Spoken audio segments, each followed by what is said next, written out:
Hello. Um, Reading about the Tpack. Interesting reading. What is new to me?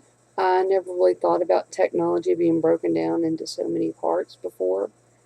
When I think of technology and technology design for online, I just immediately think about the technology, which I guess probably everybody does. However, the Tpack diagram was especially useful to me, um, thinking about how everything was broken down, and it showed how each different area impacted each other. I was very interested to read that the research shows that training is important for teachers, but that it should be conducted in stages, and I agree with that. The article specifically mentioned the article by Kohler, Mishra, and company. The article mentioned especially that training was especially good for new teachers, but I also believe that training is especially important for seasoned faculty who have never done an online class before. Working at the community college, have experience with a lot of faculty there who are very, um, not inclined to. They just don't want to go online. They're used to dealing with students one on one, and they're just very apprehensive, about going online. I guess which of the areas of knowledge do I feel is a strength for me? I think my strengths lie certainly in technological knowledge and content knowledge. Um, I'll improve, of course, my technological knowledge as the technology continues to change because technology changes all the time. And I'm a techie person, so obviously when there's new technology, I got to check it out. And I hope to add content knowledge as I continue my education, to add additional classes. Right now I'm just teaching 2 classes because obviously I'm working full time and going to school. But I want to add some additional classes later on. So as I continue my education, that will broaden my content knowledge as well. Areas that I need to further develop. I'm new to the world of teaching, and so obviously my pedagogical skills are still in the developmental stage. Luckily for me, I have a mentor up at Blue Ridge Community College who is teaching me a lot. I think my lucky stars for her. She's awesome, and so she has been a very good guide for me. In addition, Blue Ridge Community College offers professional development opportunities, such as the training that the article is talking about. And it's for distance learning, and it's available to all faculty, full-time and adjunct faculty.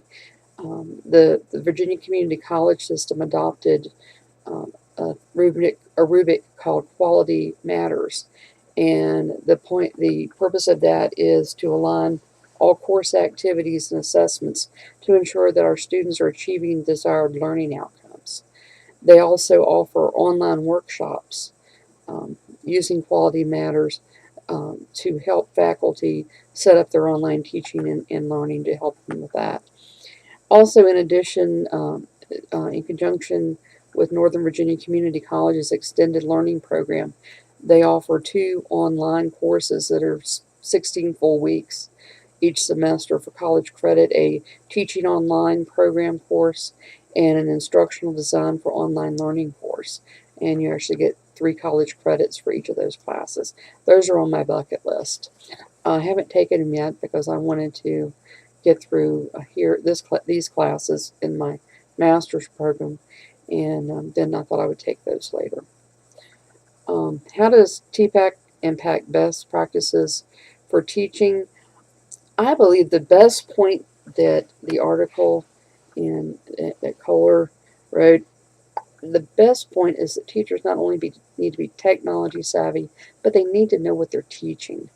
If a teacher is not familiar with the content they're teaching, it's going to be very difficult for that teacher to um, decide what is the best way to use technology to teach that content.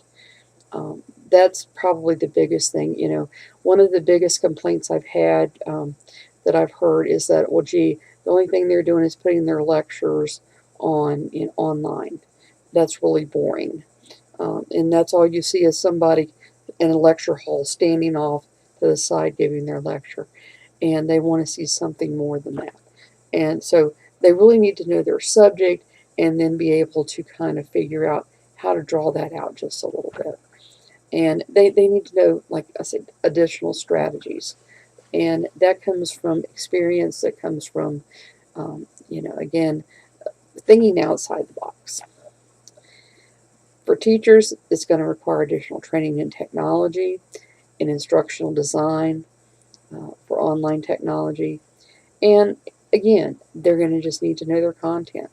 For students, it's going to be great. I mean, when just in the online keyboarding class that I teach, I think about when I took, it was called typewriting way back then. Um, it's a totally different ballgame. There was a room full of typewriters with with no erasers, no backspace key. And now they got everything on computer. You got to a website and you type everything online. Major difference, major difference. And I think the students enjoy it more. They get more out of it. There's no teacher at the front of the room with a timer when you're doing your timed writings. Oh, it's much better. So again, it opens up a whole new era of learning for the students. And in social studies, history, science, math, it's a whole new ballgame. So yeah, it's definitely Tpack. Again, thinking out of the box for teachers, and it opens up a whole new era for learning for students.